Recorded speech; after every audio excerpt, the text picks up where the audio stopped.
lorsque les dignitaires de ceux qui sont au pouvoir arrivent, on voit des chefs qui se déplacent.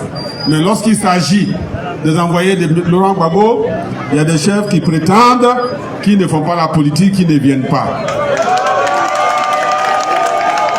Mais lorsque nous venons pour annoncer un message du président Laurent Gbagbo, que des chefs de village, des chefs de communauté viennent pour écouter, nous devons les saluer, leur dire merci d'être venus, parce qu'un père qui a plusieurs enfants va au rendez-vous de tous ses enfants. Un chef est le père de famille.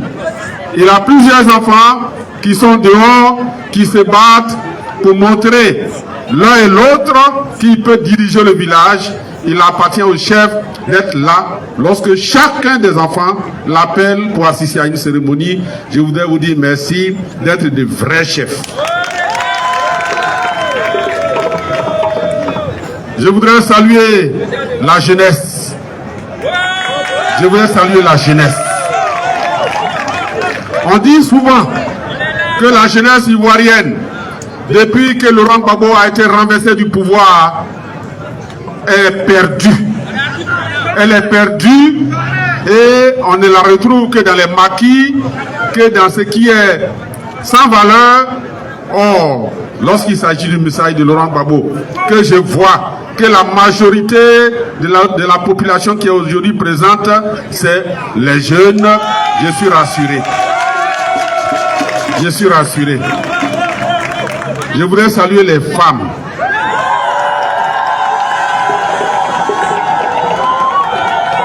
Lorsque les femmes sont dans ton affaire, tu peux être sûr et certain que ça va aboutir. Je veux saluer les femmes. Ayant fait cela, je voudrais saluer mes camarades qui sont venus avec moi. Camarade vice-président Kipre Digwe, notre hôte du jour, celui qui nous accueille, le patron du district que Laurent Gbagbo a nommé ici pour faire régner le PPACI dans le Haut-Sandra et le Amaraoué. Je voudrais te saluer. Je voudrais saluer le ministre Awadon Melo, mon ami, mon frère, mon compagnon de longue date, celui avec qui nous avons traversé les vallées, nous avons traversé les montagnes et nous continuons le chemin auprès de Laurent Gbagbo pour le soutenir jusqu'à la victoire finale. Je voudrais te saluer, chers camarades. Je voudrais saluer mes camarades, mes adjoints, les secrétaires généraux adjoints, tous les membres de la direction du parti, tous les membres de l'organe conseil politique permanent, le CPP, de l'inspection du parti, tous qui êtes venus aujourd'hui pour que le messager du président Gbagbo que je suis puisse venir parler à la population d'Issia. Je voudrais vous dire merci. Ayant dit cela, je voudrais maintenant dire merci au coordonnateur régional, mais surtout au PCO et à la fédérale, nos hôtes du jour, à la SGA qui nous ont accueillis et qui ont tenu à m'accompagner ici au micro et leur dire que c'est là que s'arrête leur mission. Ils peuvent maintenant s'asseoir pour que je parle à la population de Issia.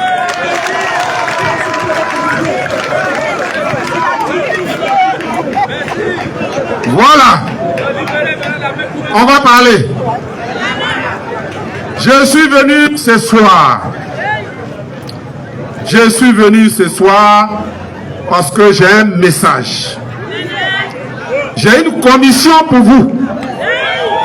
De la part de Gbagbo Laurent. J'ai une commission pour vous, population d'Issia. J'ai une commission pour vous. C'est Laurent Gbagbo qui m'a nommé secrétaire général, qui m'a demandé de parcourir la Côte d'Ivoire pour envoyer son message. Le message est simple. Le message est simple. Laurent Gbagbo que vous connaissez depuis plus de 30 ans, Laurent Gbagbo que vous connaissez, et qui vous connaît aussi. Parce qu'il vous a rendu visite depuis 1990 dans vos campements, dans vos villages, dans vos quartiers, dans vos villes. Il était là quand vos enfants sont nés. Il vous a accompagné partout. Et en 1990, depuis 1990, vous êtes avec lui. Vous l'accompagnez partout. Vous le connaissez et il vous connaît. Laurent Gbagbo, il dit, j'ai dit, il dit, j'ai dit, il dit que tant que Dieu lui donne le souffle de vie, il ne va jamais abandonner la Côte d'Ivoire.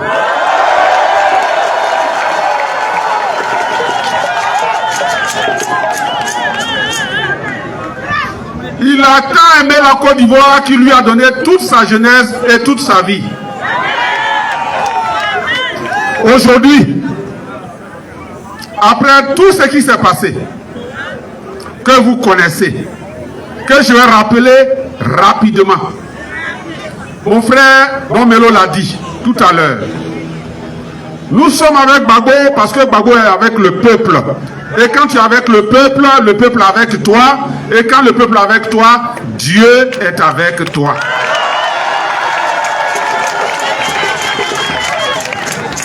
Parce que la voix du peuple, c'est forcément, nécessairement la voix de Dieu. Laurent Gbagbo, depuis 1990, vous a dit: donnez-moi le pouvoir et je vous le rendrai. Et de 1990 jusqu'en 2000, progressivement, méthodiquement, patiemment, il vous a dit quel est son rêve pour notre pays. Il a écrit plusieurs livres, il a expliqué cela dans tous les villages, dans tous les quartiers. Et en 2000, vous l'avez élu président de la République. Quand il a gagné, comme c'est un homme de parole, un homme qui tient parole, un homme qui dit ce qu'il va faire et qui fait ce qu'il a promis de faire, il avait commencé à travailler pour votre pays, il avait commencé à travailler pour notre pays, et puis, comme le sorcier n'aime pas ce qui est bon,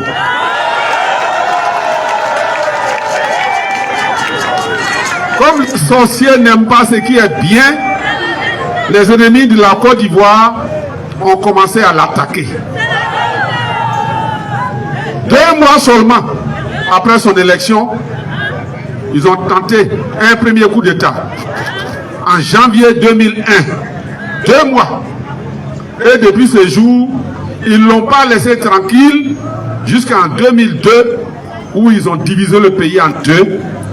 Et Gbagbo, que vous connaissez, qui pouvait aller chercher des mercenaires pour tuer tout le monde et être à la tête d'un pays divisé, il a fait tout ce qu'il pouvait pour que la Côte d'Ivoire reste en place, avec le soutien du peuple, avec votre soutien.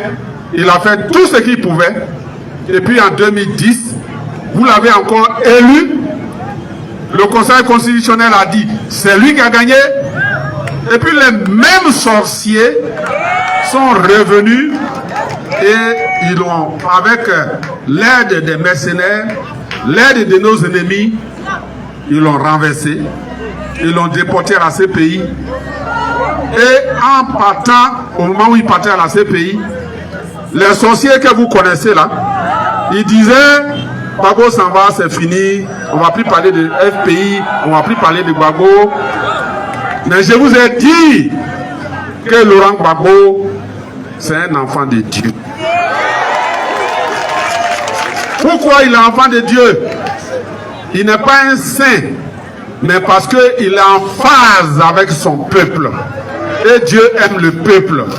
Et donc, ceux qui pensaient que Gbagbo c'est fini, aujourd'hui où je vous parle, Ils sont en train de boire la honte par gobelet. Gbagbo est parti, Gbagbo est revenu. Et maintenant qu'il est revenu, il a créé son parti. Voici les dirigeants du parti. Je suis le secrétaire général. Il m'a appelé. Il dit, tu es le secrétaire général. Va donner mon message au peuple de Côte d'Ivoire. Et je suis venu dans le Haut-Sassandra. Et je commence par Issa. Et le message est simple. Laurent Gbagbo dit, ce qu'il a commencé avec vous, là, tant que Dieu lui donne la force, il va le terminer avec vous. Et ce qu'il a commencé avec vous, c'est la mise en place d'une Côte d'Ivoire nouvelle. Une Côte d'Ivoire fraternelle. Un pays qui progressivement devient une nation. Où il n'y a pas d'ethnie, mais il y a des Ivoiriens qui s'aiment, qui sont solidaires et qui travaillent ensemble. C'est pour cela que depuis le 9 mars 2024, le comité central du PPACI lui a demandé, président, où on est arrivé aujourd'hui, là où la Côte d'Ivoire est actuellement, la seule personne qui peut sauver notre pays, la seule personne qui peut remettre la Côte d'Ivoire sur le droit chemin, la seule personne qui peut mettre les Ivoiriens à nouveau ensemble pour qu'ils se regardent comme des frères et des sœurs, c'est toi, Gbagbo. C'est pour cela que son parti, notre parti, lui a demandé le 9 mars 2020 d'être le candidat du PPACI et il a accepté. Je viens donc vous dire aujourd'hui que votre frère, votre fils, votre ami, celui que vous connaissez bien, qui aime l'Ivoirien plus que lui-même, Laurent Gbagbo, est candidat pour être président de la Côte d'Ivoire en octobre 2025.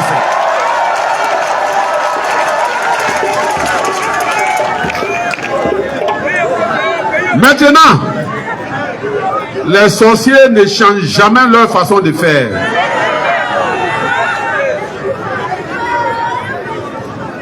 Et comme ils ont placé sur la route qui mène au palais présidentiel, sur la route de Gbagbo, ils ont placé 3 gros troncs d'arbres pour l'empêcher d'arriver au palais présidentiel. C'est de ces 3 gros troncs d'arbres-là je vais vous parler. C'est pour cela que la tournée que nous faisons là, ça s'appelle quelles conditions pour des élections apaisées en octobre 2025. Quelles sont les élections, quelles sont les conditions, que la Côte d'Ivoire doit mettre en place pour que l'élection qui arrive là soit une élection apaisée. Depuis toujours, quand ils parlent, ceux qui sont au pouvoir, Alassane Ouattara lui-même, en décembre, quand il parlait au peuple de Côte d'Ivoire, il a dit, l'élection qui arrive là, ça sera démocratique et ça sera apaisé. Or, qu'est-ce qu'on regarde? Ce qu'on voit aujourd'hui, que sur la route de Gbagbo, ils ont mis 3 gros barrages. Premier barrage, ils ont enlevé son nom sur la liste électorale.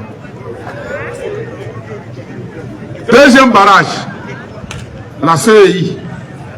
Et puis 3e barrage, la liste électorale. Ils se sont dit que si Gbagbo a franchi le premier barrage, le 2e va l'attraper. Mais si d'aventure il a réussi à franchir le 2e barrage, le 3e va l'attraper. Mais ce qu'ils n'ont pas prévu, c'est que les barrages qu'ils ont placés là, de toute façon ils ont mis là, C'est comme ça le peuple de Côte d'Ivoire va enlever un à un et puis Gbagbo va arriver au pouvoir. Et c'est ce que je suis venu vous dire. Vous savez que celui qui peut nous sauver, celui qui peut sauver notre pays aujourd'hui, s'appelle Laurent Gbagbo. Et son adversaire, Alassane Ouattara, dit que lui, il peut arriver au pouvoir par effraction, faire 2 mandats, et puis faire un 3e mandat anticonstitutionnel. Et comme l'appétit vient en mangeant, il veut maintenant faire un 4e mandat anticonstitutionnel.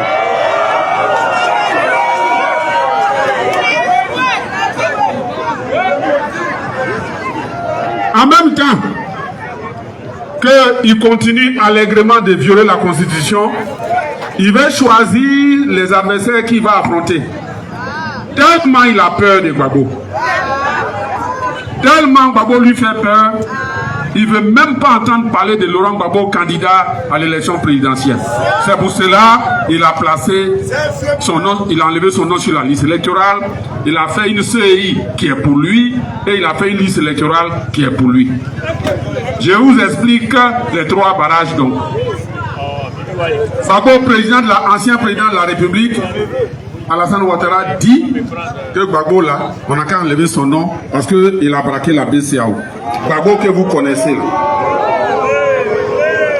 Au PPACI, nous disons que non seulement la condamnation de Gbagbo est injuste, mais elle est nulle et de nul effet pour nous. Parce que c'est une manœuvre politique pour écarter un adversaire. Donc on ne la reconnaît pas. C'est pour cela que nous disons que quand le peuple dit « Ah, le nom de Gbagbo n'est pas sur la liste électorale », nous on rectifie pour dire que le nom de Gbagbo est sur la liste électorale. C'est la CEI qui ne sait pas lire.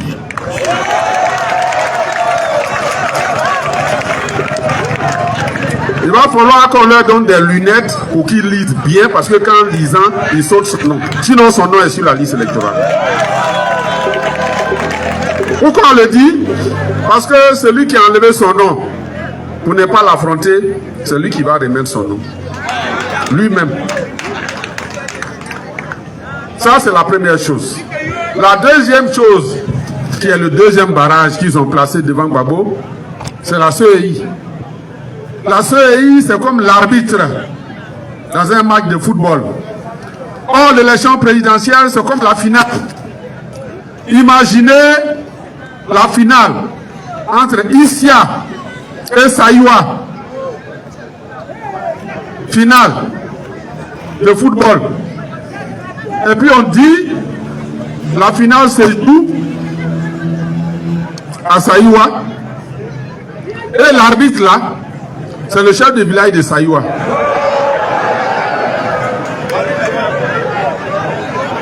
C'est ça qui est la CEI. La CEI qui doit être l'arbitre. La CEI qui est l'arbitre est à 90% contrôlée par le régime RDR. C'est donc comme si ici ça va jouer la finale. Et puis on dit l'arbitre et les 2 arbitres de touche sont de Saïwa. La CEI, c'est 18 personnes. Les 18 personnes là, le régime qui est là a 14 personnes dedans. Alors, 4 personnes contre 14. C'est comme si le chef du village de Saïwa est l'arbitre du match. C'est pas la même chose qu'elle est là. C'est ça qu'on ne peut pas accepter. C'est pour cela que nous disons, la CEI qui est là, on doit la remplacer et mettre en place une CEI qui est bien composée, qui est impartiale et qui est indépendante. Ce 2e barrage, on doit l'enlever. Le 3e barrage, c'est la liste électorale. La liste électorale qui est là actuellement, il y a 8 millions d'électeurs dessus. Sur les 8 millions là, avant qu'on ne commence, il y a plus de 2 millions qui sont des électeurs pour le régime RHDP. Comment? Parce que c'est la CEI qui les a inscrits et là-dedans, il y a 2 094 000 qui sont des électeurs, ils n'ont pas de papa, ils n'ont pas de maman.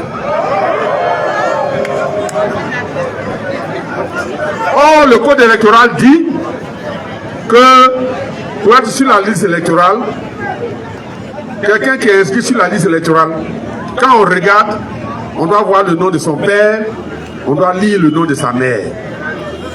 Mais le PPACI a mis en place une équipe qui a regardé la liste électorale et on a découvert que sur cette liste électorale, il y a 2 094 personnes qui n'ont ni père ni mère. Ce sont des électeurs frauduleux.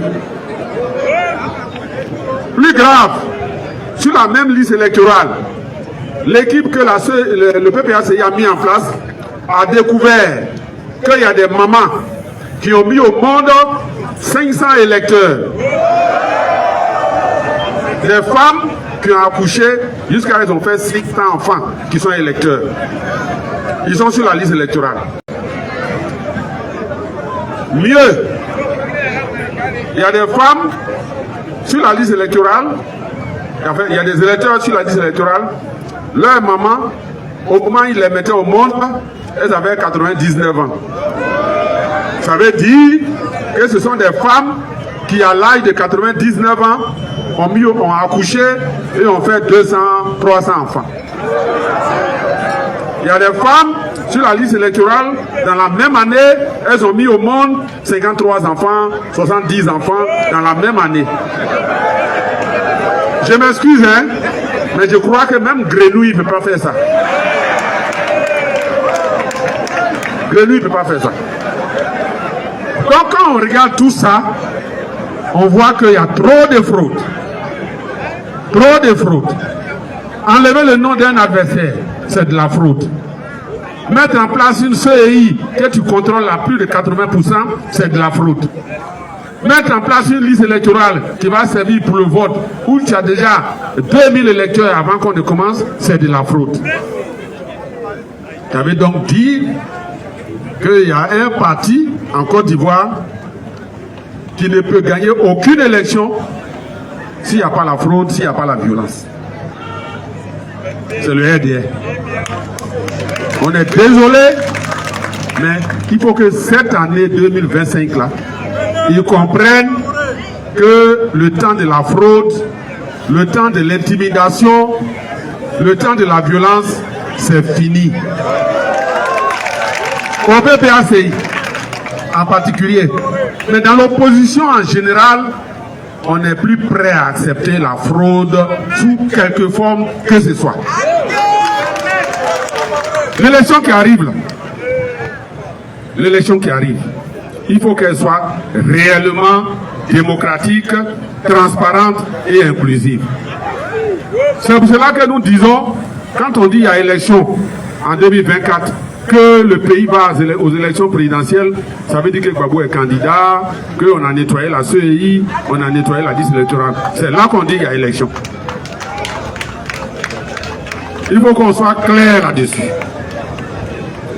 On n'acceptera pas de rester là, les yeux ouverts, et puis ce qui nous appartient là, quelqu'un va prendre, et puis tranquillement il va partir. Ça ne se passera plus comme ça. Ça ne se passera plus comme ça. Donc, je suis venu vous dire que le président Gbagbo dit, vous vous plaignez que la Côte d'Ivoire va mal, que le pays est mal gouverné. Il y a une digue-dette. On vole le foncier tous les jours. Les scandales se succèdent. L'argent s'en va. Quand on dit détournement, du temps d'Oufoué Boigny, c'était millions. À notre époque, c'était 100 millions, 200 millions, et puis on les mettait en prison. Maintenant, là, leur détournement, ça commence par milliards. Et personne ne va en prison. On a compté le nombre de scandales où des milliards ont disparu. Ça fait une trentaine de scandales où le montant le plus petit qui a été détourné, c'est 10 milliards. Le montant le plus petit. Sur la trentaine de scandales là, depuis 14 ans qui sont en place, les enquêtes sont en cours. Les enquêtes sont en cours. On n'a pas encore arrêté quelqu'un. Si quelqu'un détourne, on le change de poste. Quand on pose la question, on dit les enquêtes sont en cours. Vous vous plaignez que le pays va mal. Que vos enfants vont à l'école, ils ne trouvent pas de travail à cause du rattrapage ethnique. Le pays va mal. Vous ne trouvez pas à manger parce que la vie est chère. Le pays va mal. Il y a la violence. L'école est gâtée parce que les vendeurs de drogue sont derrière aux abords de vos écoles. Le pays va mal. Vous cherchez la solution. Et vous appelez Gbagbo au secours. Gbagbo vous dit les trois choses qu'on a dit là. On a demandé à Alassane Ouattara de venir, on va discuter. Et pour discuter, il faut qu'on soit deux. Nous, on est prêts à la discussion. Sur tous les sujets, on a des propositions. Eux, ils ne veulent pas discuter parce qu'ils sont sûrs de vous faire peur et de vous empêcher d'ouvrir la bouche même pour dire que vous n'êtes pas d'accord.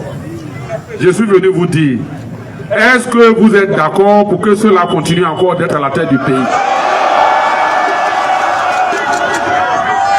Si vous n'êtes pas d'accord, alors mettons-nous ensemble. Un peuple qui dort dans sa liberté va se réveiller en esclavage. Tu te crois libre et puis tu dors. Un matin tu te réveilles, tu es l'esclave de quelqu'un. Il faut que le peuple ivoirien, le peuple de Côte d'Ivoire, comprenne ce qui est en train d'arriver. Et que le temps qui nous reste avant l'élection présidentielle d'octobre là, on doit mettre ça à profit.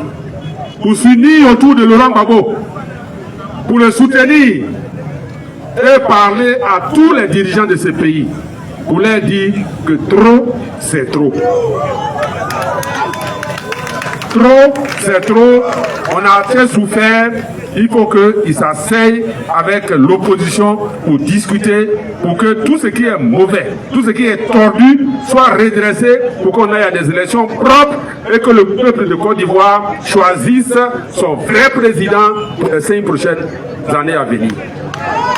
C'est ça. Parce que un homme qui veut aider un enfant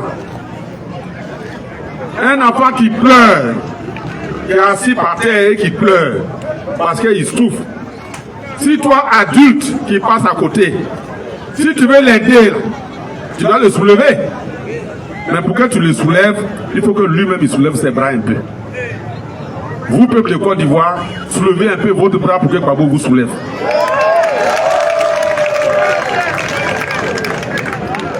Mettez-vous un peu debout et parlez. Les chefs, les femmes, les jeunes. Le PPACI est un parti de paix.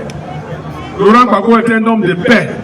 C'est pour cela que quand quelque chose doit venir, que ça peut être dangereux pour le pays, il prévient maintenant. Nous sommes en mars 2025. L'élection présidentielle aura lieu en octobre. Ça fait dans 6 mois, 7 mois. Les conditions d'élection apaisées là, c'est maintenant qu'on les prépare. Asseyons-nous et discutons. C'est ce que dit Laurent Gbagbo. Et c'est ce que dit le PPACI. Et c'est dans ça que le peuple doit nous suivre pour parler à ceux qui sont au pouvoir, pour qu'ils s'asseyent avec nous, pour qu'on remette le nom de Gbagbo sur la liste électorale, qu'on change la CEI et qu'on nettoie la liste électorale. C'est avec ces 3 conditions-là qu'on peut aller à des élections apaisées. Si on refuse de le faire maintenant, c'est qu'on ne veut pas d'élections apaisées. C'est aussi simple que ça.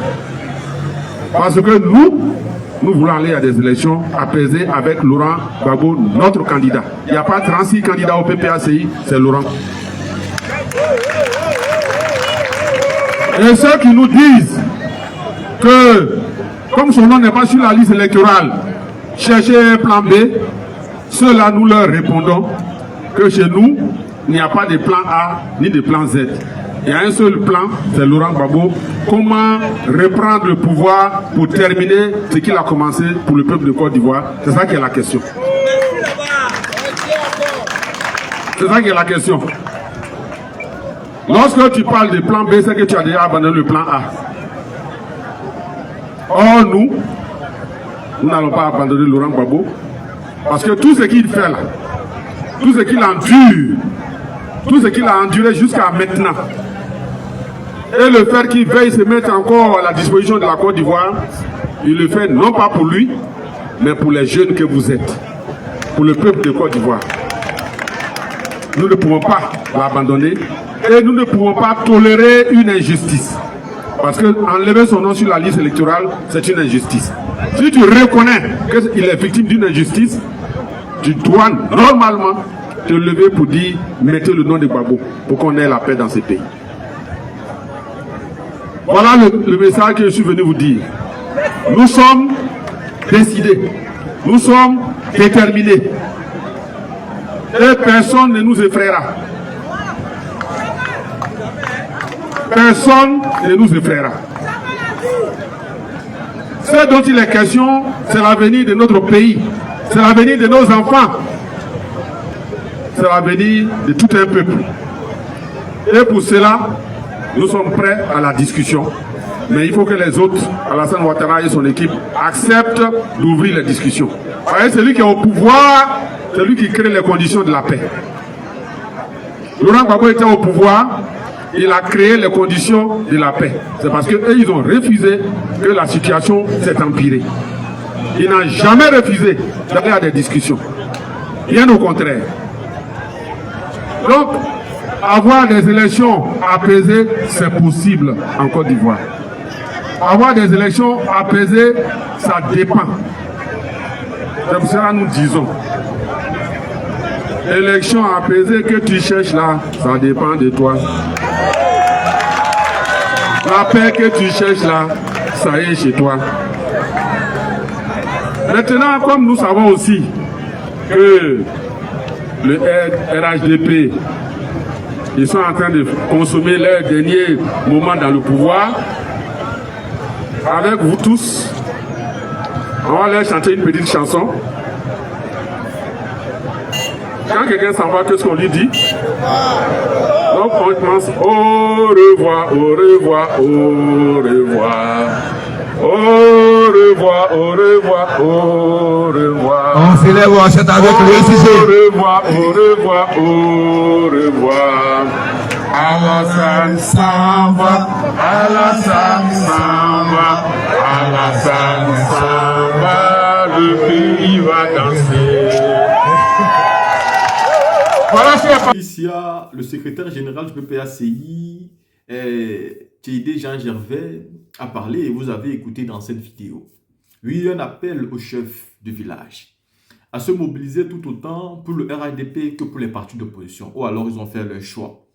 Mais il y a quelque chose ici à dire. Alassane a rendu la Côte d'Ivoire pays de corruption. Et donc aujourd'hui, les chefs ne sont plus libres. Ils ne peuvent plus faire ce qu'ils veulent. Ils ne peuvent plus choisir comme ils veulent. Aujourd'hui, il y a des morts aussi facilement. Comment vous pensez que dans un pays où on tue facilement les hommes politiques importants avec de grandes surveillances, ce sont les chefs qui seront donc épargnés? Les chefs sont dans une position délicate aujourd'hui et je pense qu'ils sont mieux placés pour comprendre ce qu'était la démocratie hier et celle qu'il y a là aujourd'hui.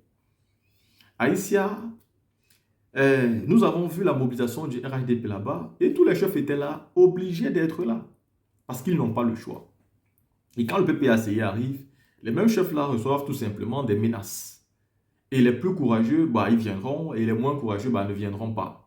Parce qu'ils ont peur des représailles. Aussi, leur liberté est aujourd'hui monnayée. Leur droit de parole, leur pouvoir, tout ce qu'ils peuvent avoir comme gérance est aujourd'hui monnayé. Si tu arrêtes de le faire, tu n'auras plus rien. Et si tu n'arrêtes pas, bah, tu continues à en recevoir et même peut-être un peu plus de bonus. C'est cette corruption donc qui font à ce que les nouveaux chefs fonctionnent et évoluent comme ça. Ce n'est pas le temps d'avant. En réalité, en Côte d'Ivoire, c'est Barbeau seul qui a connu ce que c'était donner au peuple une démocratie, une vraie. C'est pourquoi à son temps, tout le monde pouvait parler et tout le monde pouvait chanter. Parler maintenant et chanter maintenant. Qui a cœur de ça en Côte d'Ivoire? Personne. Mais sur Barbeau, tout le monde avait cœur de ça. Tout le monde pensait qu'il pouvait dire tout ce qu'il veut et comme il veut. Et c'est ce que jusqu'à présent, ces gens pensent toujours que même si Barbeau revient, ils peuvent continuer sur la même longueur d'onde. J'espère que si le président Laurent Gbagbo arrive au pouvoir, il n'acceptera plus ce genre de gouvernance-là. Oui. Ceux qui n'ont pas parlé sous Ouattara devraient rester silencieux jusqu'à demain, jusqu'à l'Ascaras. Parce qu'aujourd'hui, voilà ce dont nous assistons. Les chefs de village sont des chefs de tout le monde. Et ils doivent pouvoir accueillir tous les enfants qui viennent chez eux pour exposer le problème. Ils ne doivent pas choisir un camp. Quand un chef commence à choisir un camp alors qu'il a 2 enfants, ce chef devient un mauvais chef, un chef de corruption. Il ne doit pas être aussi imprévisible. Il doit pouvoir gérer le pays par anticipation. C'est mal ce qui se passe aujourd'hui sous l'ère Alassane Dramane Ouattara et avec la complicité de certains chefs qui ne sont pas assez courageux. Un chef, c'est quelqu'un de courageux. C'est quelqu'un qui a compris la nécessité de prendre son courage à 2 mains et de prendre position sans trembler. Mais aujourd'hui, ce n'est pas ce que nous avons. Nous n'avons pas de chefs courageux. Ils ne prennent pas position ou alors ils ont pris position pour ceux qui sont au pouvoir mais ne le disent pas tout simplement. Parce que derrière, ils vont recevoir de l'argent. Vous avez même vu certains chefs à Tchad qui continuent à se plaindre jusqu'à aujourd'hui, mais qui reçoivent quand même de grosses voitures. On crée de nouvelles dispositions pour les dire qu'ils ont droit à ces voitures-là. On est en train de tuer vos peuples. Et pour vous, vous pensez que vous pouvez acheter cela en prenant les voitures de ceux qui sont en face. Vos bourreaux vont vous donner des voitures pour que vous puissiez vous déplacer et pour avoir, eux, l'esprit tranquille, la légitimité d'avoir eu raison de faire ce qu'ils ont fait. Non, n'acceptez pas ça. Ces chefs, vous avez le devoir de soutenir vos populations. Vous avez surtout l'obligation d'accompagner tous vos enfants vers une voie de paix. Ne soyez pas des amplificateurs de la déstabilisation. Ce n'est pas bon pour la Côte d'Ivoire. Là, si vous venez d'écouter cette vidéo, dites-moi ce que vous pensez. On se voit pour une autre vidéo.